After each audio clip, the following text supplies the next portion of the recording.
Welcome to Leadership Beyond Burnout, the show that's here to help you and your teams heal, lead, and succeed. I'm your host today, Dr. Kimberly L. Wilson, your guide on this journey to resilience, growth, and transformation. Now, together we'll dive into stories, strategies, and insights that not only inspire, but empower real change in the way you work and connect. Now, whether it's fresh ideas for resilience or practical steps to create balance and joy, each episode is packed with tools to elevate your workplace and your life. Now, to all our new listeners, I'd like to say welcome. And to our fired up friends returning week after week, we are thrilled to have you back. Please feel free to engage with us during the show, send in questions, and don't hesitate to connect with us anytime at drkimberlywilson.com. Let's share with you our sponsors. Today's episode is proudly sponsored by Leadership and Resilience Consultants, who's dedicated to building healthy workplace cultures and equipping women with the tools to overcome and prevent burnout. We have a special guest today. Her name is Cristina Ordonez. She is a stress, resilience, and leadership coach. After 11 years in mergers and acquisitions consulting, Cristina walked away from the partner track to heal her stress and migraines. Now she shows leaders that turning it off is the secret weapon to advancing their career. While using scientifically backed presence practices, yoga philosophy, energy leadership, and International Coaching Federation coaching expertise, Cristina shows clients how to have the life and work they desire without stress. And without further ado, let's introduce Cristina. Hello. Hello. Thank you so much for being here.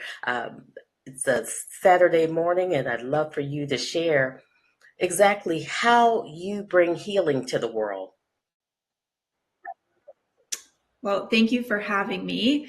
And I bring healing to the world by really working with leaders. And one of my missions is to eradicate corporate hustle culture and really start to get to the root cause of our stress and our work addiction in America, and start to realize that there are other ways to be high performers at work, bringing our whole authentic selves. And with that, we create high performing teams that lead to more profitability for our businesses.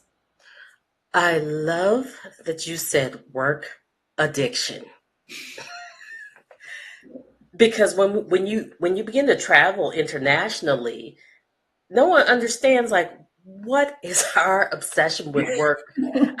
I'd like you to give us a little working definition for those who don't know the difference between what you define as healthy work practices to addictive work practices. Yeah, I mean, you gave such a great example. You go to Europe and they are an 8-hour a day worker. And I've worked in Europe, and it's these are the hours we're on, we're off. There's a little bit more of this idea of I work to live, and they spend their time with their families. They take lunch breaks, etc. Versus I would call work addiction a lot of what America has, which is they're unable to step away from work. But even more than that, they come home from work and they're quote unquote off, but they're not, right? They're thinking about work. They have the to-do list in their mind. They're still answering Slack. Sometimes they put their kids to bed and come right back to work to get those extra things done.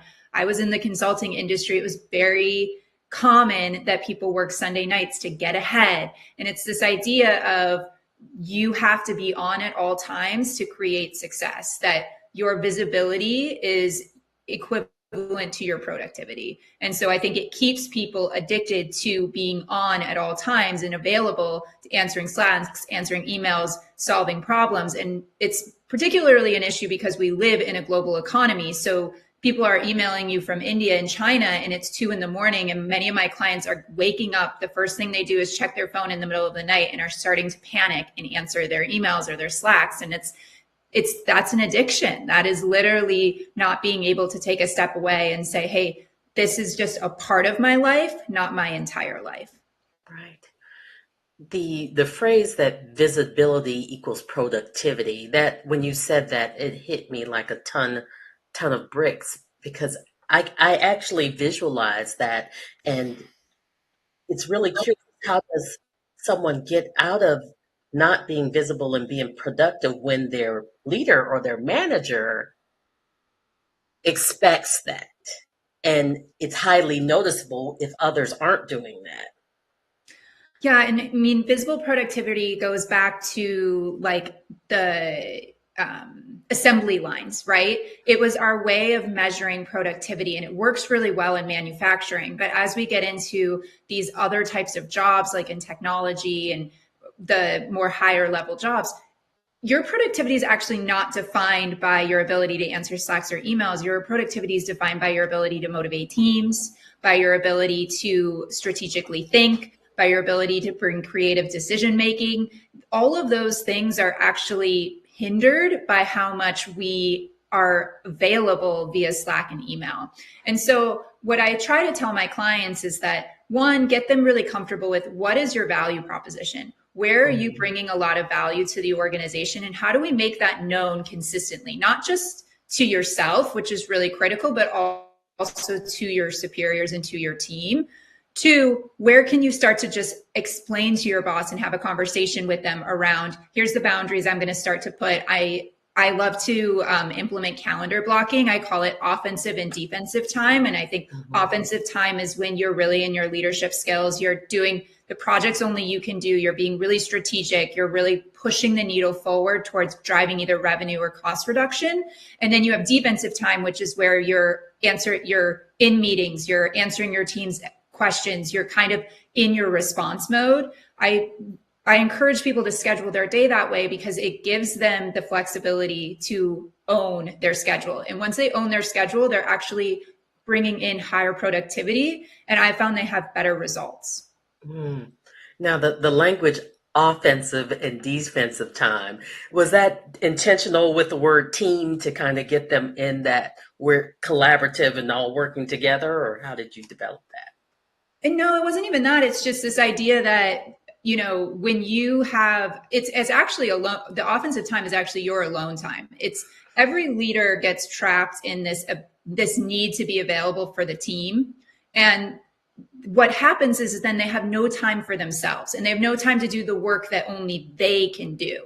Right. So what I've noticed is that they'll do it at 8:00 at night. Well, unless you're one of those people that at nighttime is your strategic thinking time, you're really kind of like giving the most important work the least level of your attention because you're already exhausted from the day.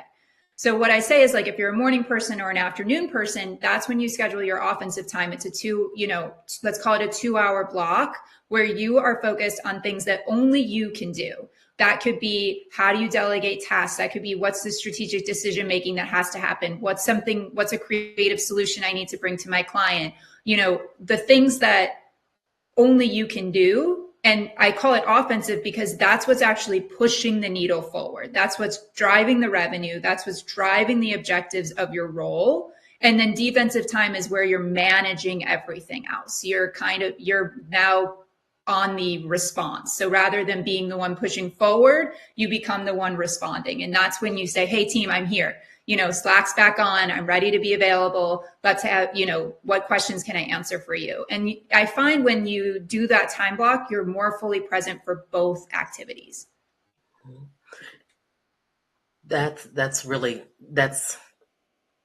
Please cut this out, Miriam. I'm stumbling over my words.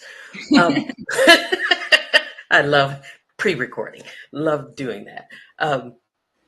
So if someone is watching this right now and they're like, oh my goodness, this is revolutionary. This will change how I live and work. I want to implement some of these strategies.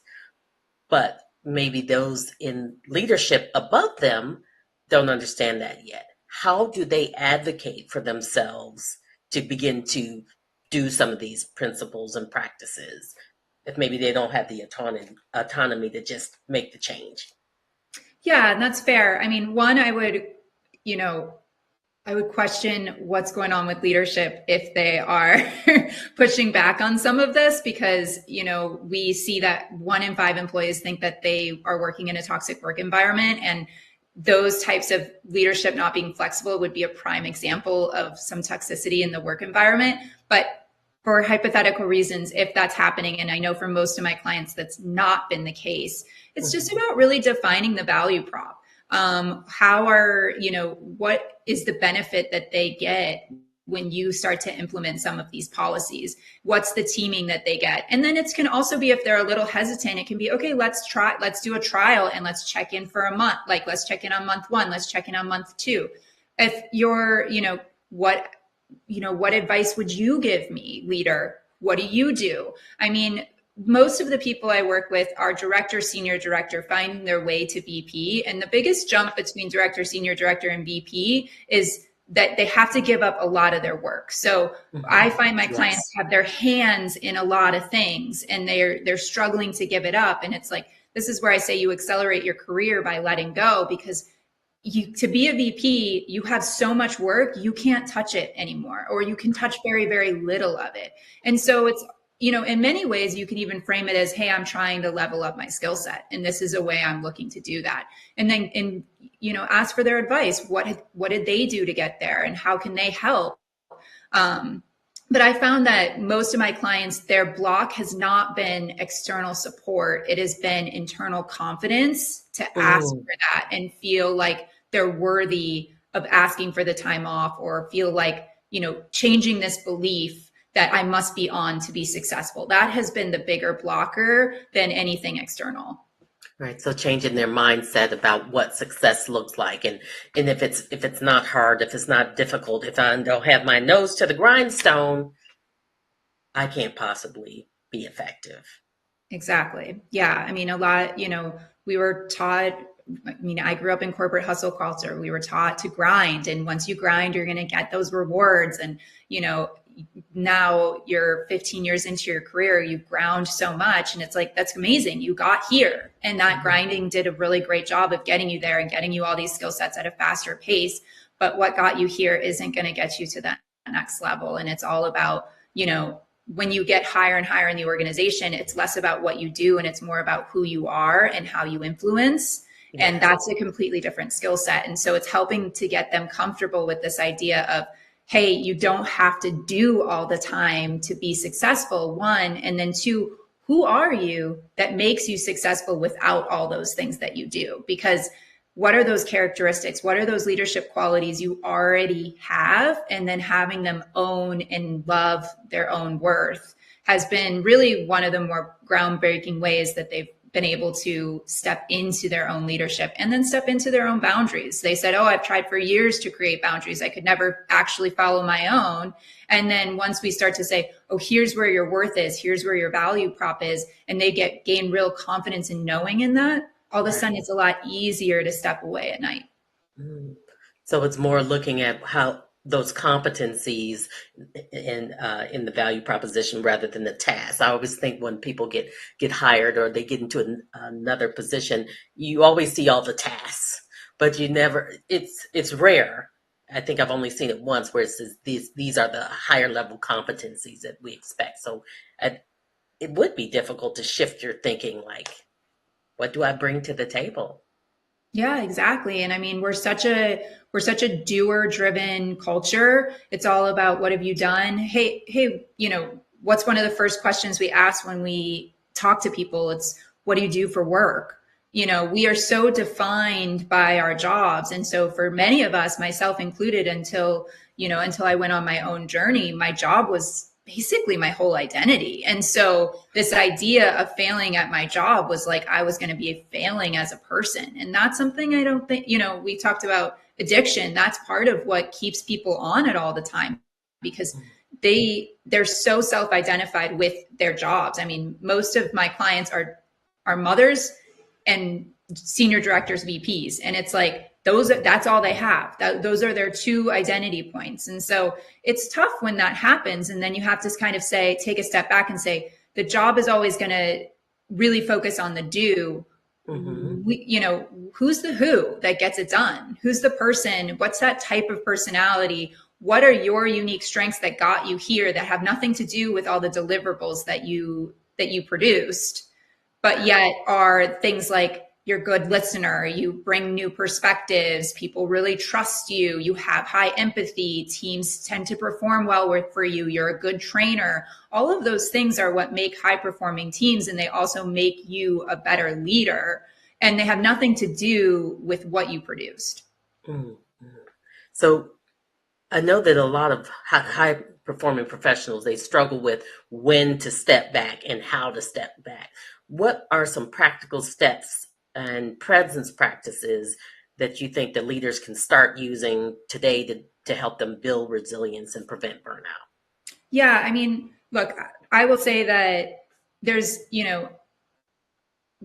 these practices are amazing in helping you to start to get to a neutral place. But so often it's more work that's required to actually get you away from burnout. Burnout can be, your values don't align. Burnout could be your identity's too wrapped up in work. Burnout could be you don't have an understanding of your value proposition. There's so many reasons that lead to burnout beyond this. But I love these idea of quick, fast presence practices because I worked in an environment where every minute was precious, and taking an hour lunch break was just I couldn't even comprehend it. And so I love this idea of what are ways I can relieve stress in 5 minutes or less, something you can do in between meetings when you're going back to back to back. And so one of the things I didn't realize when I was dealing with a lot of stress is that stress isn't a mental aspect. It's actually a physiological aspect. So it's occurring in your body. When you're under stress, your body is naturally going into a fight or flight. Your heart rate's picking up, your breath is shallowing,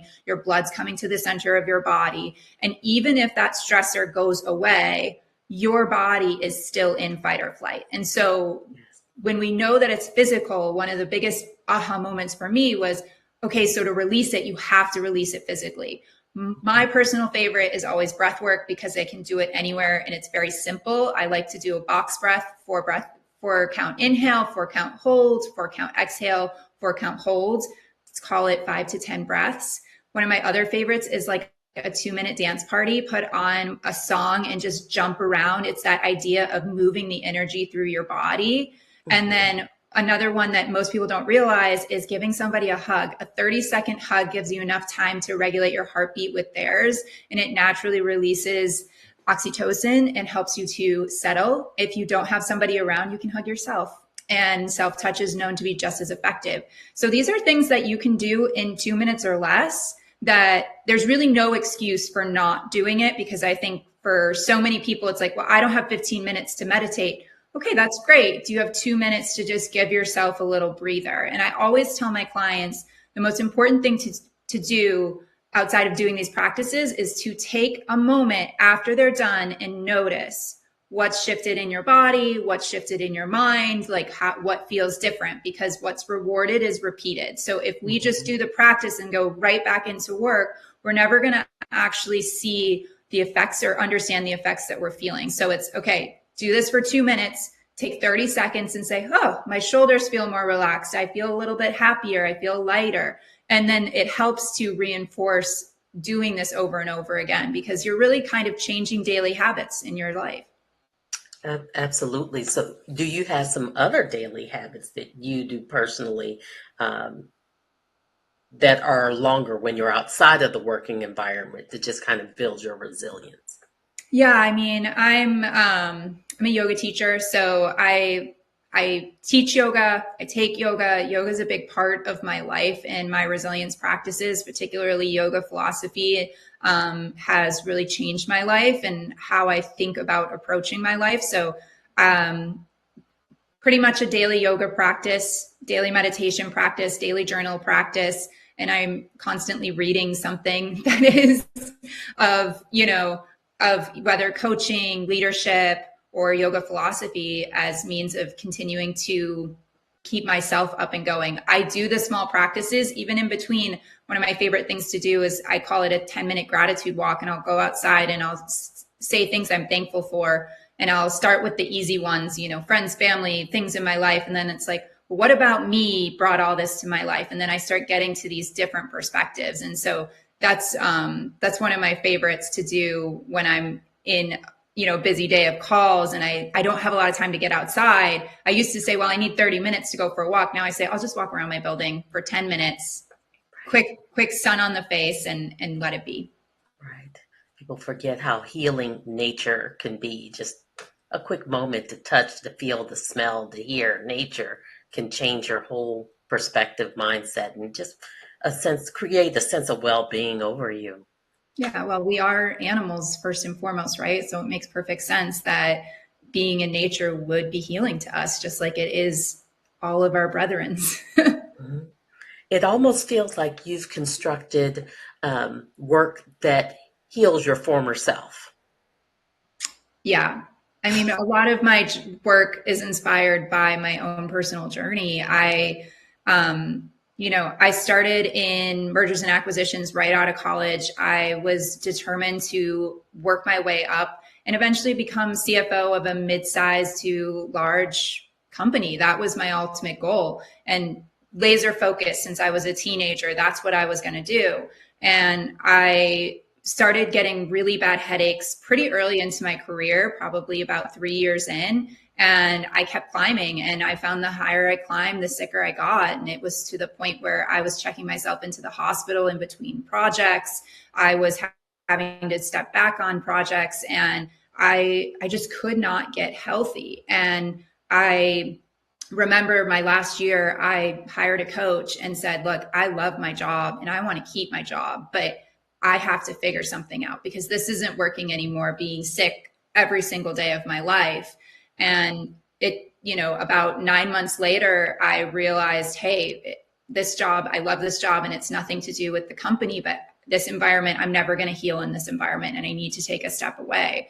And that's really what started my own healing journey of like, what is stress and why am I so impacted by it? And what, it's not that I'd meditated forever and I had done all these other things and nothing seemed to help. And so it was really what started my journey was just pure self-discovery and saying, what is it that keeps me so stressed? And what is it that, it's not anybody else but me. The stress is self-imposed. And how do I start to really heal that? And through yoga and through coaching, I really learned a lot about what my own stress was. And then through reading and really investigating stress, I started to say, oh my God, it's in your body. What am I doing here? And how am I figuring this out? And that's how I started to heal my own self. And then over time, I started to say, I bet you there's more people that feel this way. And I'm actually surprised at how many people struggle with this. It's really, whether it's you call it burnout or you just call it stress, so many people are dealing with being unable to turn off their brains. They have no concept or attachment to their bodies, and it's keeping them in these loops of misery. And I'm here to help them get out of it. Right. Stress absolutely is an inside job. I want to go back because you said something really intriguing to me when you said you were laser focused on mergers and acquisitions since you were a teen. And I just need to figure out how did that become something that you were interested in as a teen? Because usually there's I want to be a doctor, I want to be a lawyer, so how did you discover mergers and acquisitions as a teenager? Well, yeah, my dad was a pretty high up executive in an automotive company. He had done, like, through his own work, had divestitures and acquisitions. So I was familiar with them. My ultimate goal was to be a CFO, but I went through the mergers and acquisitions route because I knew that it was a really prestigious field and it was really fast paced and you got to see a lot more action by doing mergers and acquisitions. So that was really my ultimate reason for going in there was, hey, I'm going to see a lot. I'm going to see major transformation, support major transformation. And it will only help me to become a better leader in understanding really, when you do mergers and acquisitions, there's so much complexity in the financial layout. There's so much complexity in the operational layout, but there's so much complexity in the cultural layout and the change management of bringing two companies together who, of redoing the organization, of finding the right leaders. And so I was right to bring interest into that because the level of exposure I got right away and the amount of leadership skills I developed from being in mergers and acquisitions was amazing. It was a lot. I can only imagine. It sounds very high paced, and I've been on the receiving end of experiencing that. Some very good, well planned mergers and acquisitions, and those that were not so well planned in terms of the disruption to the culture and how Yep. to blend those cultures together. And they were often laced with a lot of fear and not great leadership. But so, Yeah. It's very common, and it's probably the number one reason mergers fail is the cultural cohesion is often underestimated. I think it's becoming more and more frequently addressed now, but it's commonly underestimated, and you kind of look at it more operationally. And look, there's going to be fear because in every deal there's a cost cutting component. And that's really the only component that they have control over. They don't have control over the revenue component. So there's a cost cutting component, which means people are going to be laid off. And so it's completely natural that there's fear. And you have to be willing to sit with that fear and be with that fear while also starting to say who's going to bring together cohesion and know that, we're doing this for a greater good.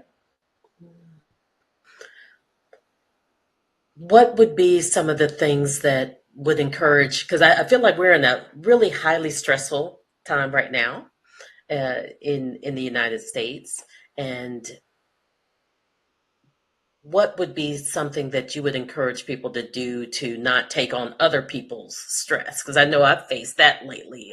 It's like, not right now. I don't need your stress. Interesting. I think I would one of the things I think about with boundaries is how do I show up in love? And I think about that too. When you're taking on other people's stress, who are you doing it for? Are you doing it for them? Are you doing it for yourself?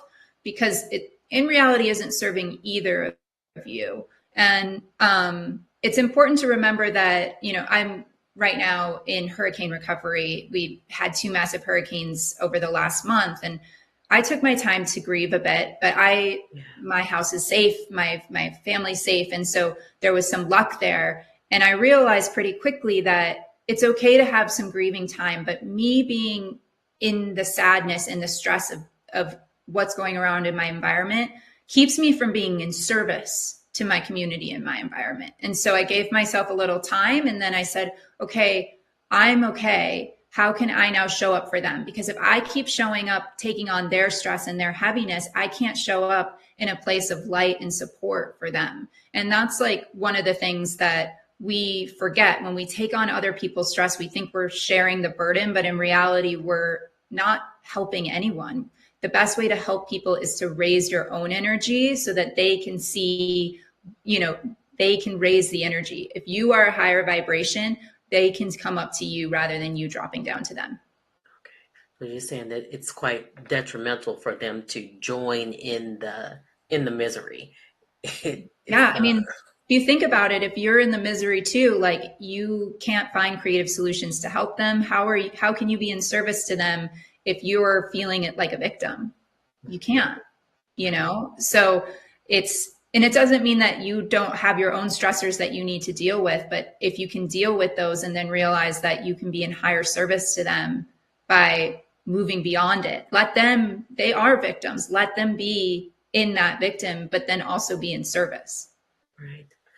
I also believe that it takes some really understanding who you are. And that's one of the reasons, like when I was really heavily into doing therapy, I never took on trauma clients because I know that when they were talking, I discovered that pretty quickly that I could feel it, and Yeah. I'm experiencing everything that they're talking about, and I'm like, I'm not going to do this type of work. This needs to be somebody else because if I'm a mess, I can't support you. I think I broke down when a young girl was telling me about her abuse situations, and that's when I discovered that.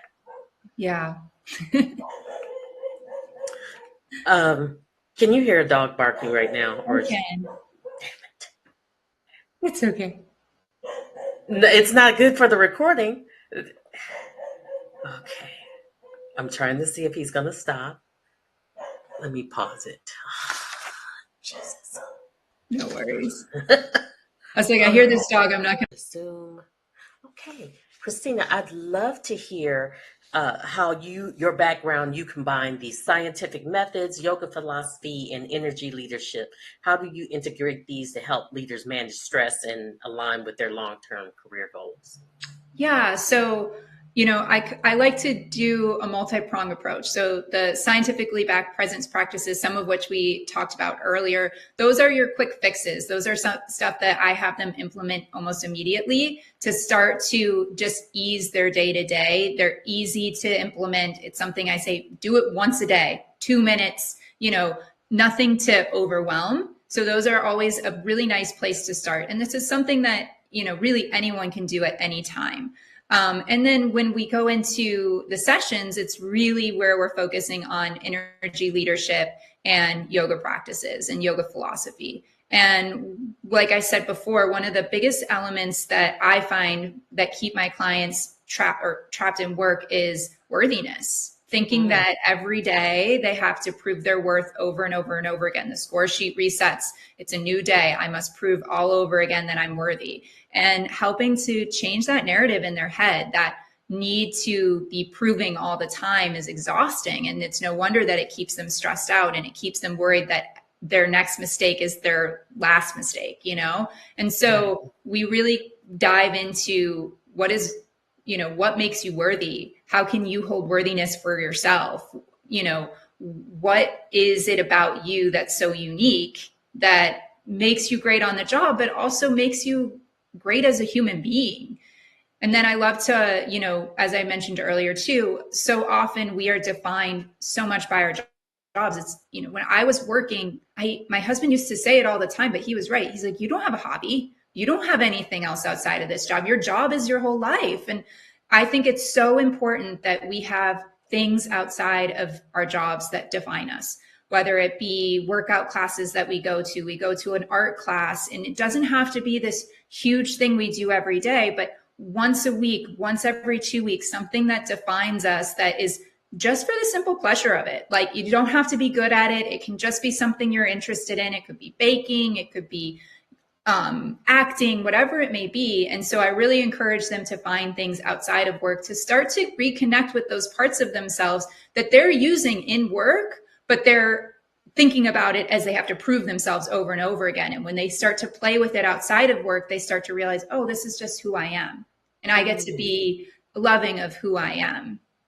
And then finally, I love to do celebrations. So often we focus on, I call it, our inner critics are strong. Mine, I call constructive Cristina, because she was not overtly mean, but she was always saying, well, that we could improve here and we could do this next and we could do this. And it was, it was a subtle way of tearing myself down and saying I was never enough for what I did. And so a big part of my practice is, what are we celebrating today? And not just what are we celebrating that happened good in your life, but what about you made that thing happen, so that they're tying it back to how they are actually creating the reality around them. And that is, with that, the energy leadership is all about, perceptions of how you view the world. And so by helping them to shift their perception of themselves, they're shifting the perception of how they're impacting the world, and thus shifting their perception of the world. And so that's kind of how I love to use them. And then the yoga part is just remembering, so many of us who have the stress and control are very tightly combined. Most people are stressed and they look to control to heal the stress. They look to doing to heal the stress. Well, if I do this, then this will happen. That's a fallacy. We don't have any control in life. And that's one of the biggest lessons that yoga taught me, is that, you have very little control in what happens in life. You don't control the outcome of most things. In fact, you think about it, so often we're in partnership with other people. We don't control their decisions. We don't control what they ultimately want to do. And so all you can do is be in the moment and say, am I enjoying the process? Am I loving this process just for what it is, for what I'm getting out of it right here, right now? And then letting go of, if I do this, it will mean that, because that's just your mind keeping you trapped in a prison of what if scenarios and trying to manipulate things that you really have no ability to impact. And that's been, for me, one of the most life-changing lessons of learning. And I hope for my clients too, that they learn that when they let go, actually things come a lot easier and gifts become more abundant. And all of a sudden things start to flow. You know, so many people say, I want to get into flow state. Well, one of the number one ways to get into flow state is learning how to let go, learning that you don't control everything and to just focus on what you think you can, you know, what you think is best to do in the moment, and releasing expectation that it means anything about what you'll do, about what will happen in the end. Mm. And that seems so counterintuitive. That seems so counterintuitive to the whole American work ethic. And so that would create a shift, a definite shift. How challenging have you found it for leaders to begin to adopt some of these practices? Does that take a while to have that mindset shift? It does. It does. I mean, and I always joke with them, like, if I could figure out how to do this in a session, I'd be a multimillionaire, because ooh-wee. But it takes, it takes some belief. It takes mindset shifting, but it also takes evidence to help them to really start to believe it.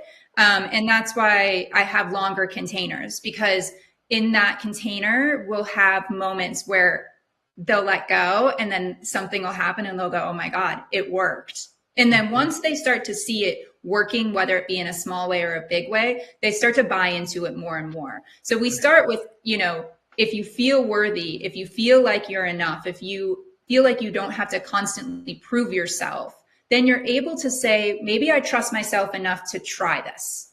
Mm-hmm. And so then this trying is, hey, let me let go of, I don't control this RFP. I don't control if they're going to say yes or no, which is true. You don't. Like, all you can do is show up as best as you can in presenting it and think, and, put your best foot forward. And so let's focus on that. It's not about, and I think this is the thing with letting go that people struggle with, is it's not about being in an action. An action is not the point. The point is to be in action, but just be in presence of that action. Not worried about the result, just simply saying, I am here, I am doing this process, and I am loving this process in this moment, and trusting that the results are going to work themselves out however they're meant to work out.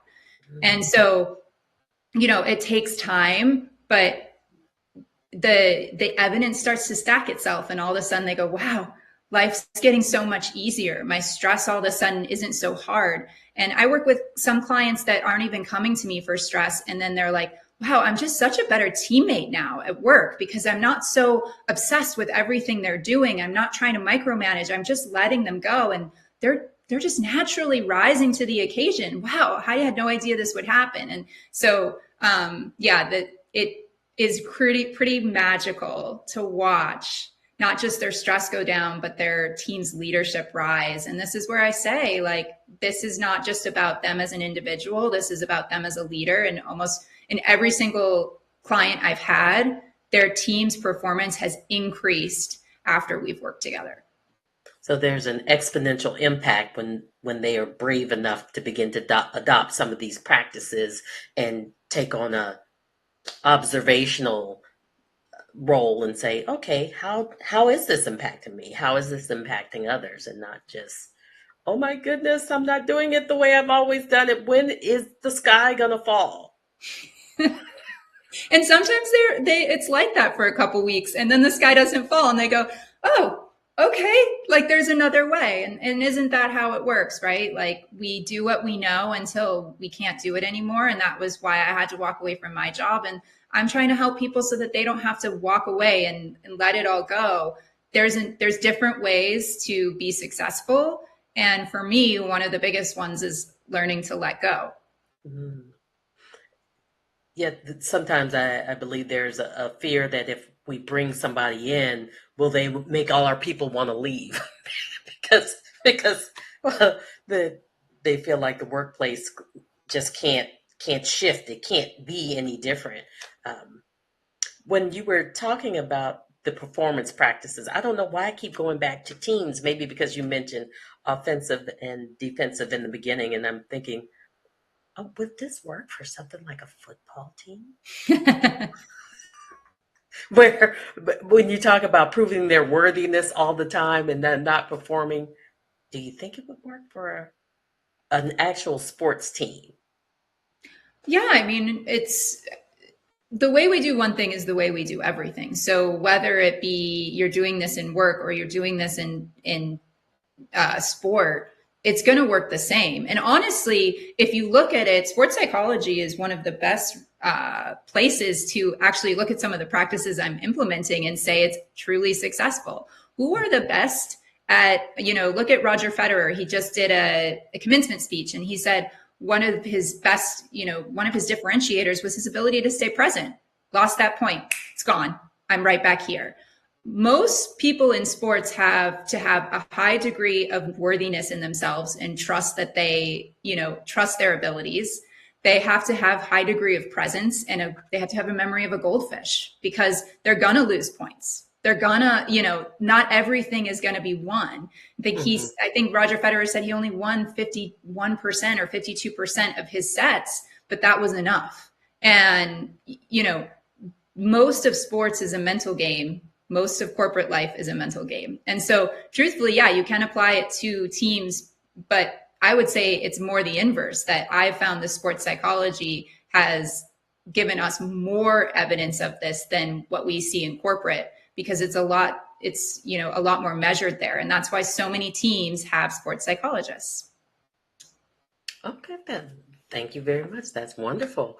So, are there any other things that you do outside just to build your creativity outside of yoga and Yeah, I mean, yoga is such a big part of my creativity. So I love creating new flows every week. Like I'm always trying to be experimenting with different transitions. So I love this idea of that I get to play with my body all the time. I was a figure skater growing up. So I have always loved this element of using my body and expressing it. I get to create playlists every week, and that's a part of it. And then I do messages every single week for yoga and get to kind of bring that philosophy as a rounding of the experience. So for me, yoga is like probably my number one creative outlet because it is 100% for me. It's, it's kind of selfish. Like I just do whatever I feel like and hopefully people like it, but it's just my own expression and my own ability. And that is definitely my number one creative outlet. In terms of other things that I do for outlets, I love to read. I'm on book number 75 of the year. So, okay. So I'm a big avid reader. I don't watch a lot of TV. I'm not on socials except for when I'm posting. So I love getting lost in other worlds. I'm a big fantasy reader. I love magic and witches and just this idea of, we could create a spell and everything could just turn around. That's amazing to me. So those are kind of my big outlets. Now, is it a book or is it a Kindle book? Like it's both. I read a lot in Kindle because it's just easier. And I also have Kindle Unlimited because I was spending way too much money on all these books. But I do have physical books too. So I'm normally reading about 2 to 3 books at any given time at once. And so typically 1 to 2 of them are a real book and at least one of them's in the Kindle. Okay. Okay. I probably need to take some lessons from you because I think I have maybe about just as many books half read that I haven't gone back to. It's because I keep buying them and not half reading them. So that's a really bad habit I need to get rid of. Oh no, it's okay. Maybe you're not meant to finish them and you'll pick them up and finish them when you're ready, That's what I tell myself, that one day I'm gonna finish. Depending on what you're reading, some of them you kind of get the gist in the beginning you can, you can kind of figure it out from there. Yes, yes, you can figure it out. Or if I started and I fall asleep, it's like, oh, this probably isn't the book for me. It's not Yeah, holding my exactly. attention, time and attention. You've shared so many wonderful nuggets for us during this time, and I'd love to be able to offer you the opportunity to issue a challenge to our viewers for either themselves personally and or their workplace if they are in a position where they can make some changes. What challenge would you like to issue? I would like to issue a celebration challenge. We are so quick to focus on where to improve and not quick enough to recognize and celebrate all that got us to where we are today. So, celebration challenge is for yourself, finding something you want to celebrate in yourself, but then also for those leaders of teams, each individual person on your team during your next one-on-one with them, can you celebrate them for something that they've positively impacted the team with? And just notice how it shifts. People, we underestimate the power of positive feedback and consistent positive feedback. That's not just during a performance review. It's nice to be celebrated. And if we continue to celebrate and raise positivity, it's just going to lead to greater performance. I love that. Thank you so very much. And we'll put in the comments section how everyone can get in touch with you. Any last words before you go? Well, thank you so much for having me. And it was really wonderful. And I guess my last words are just, hey, know your worth. You're so worthy of being on this planet and you have something really special to give. And remember that the more you tie to your authentic true self, the more we all get to benefit from the magic that you are. Thank you so very much, Cristina. You're welcome. Everyone, you've been watching Leadership Beyond Burnout. I'm your host, Dr. Kimberly L. Wilson. You can see us here every Thursday at 5 p.m. Eastern Standard Time and 2 p.m. Pacific. Until then, we will see you next time.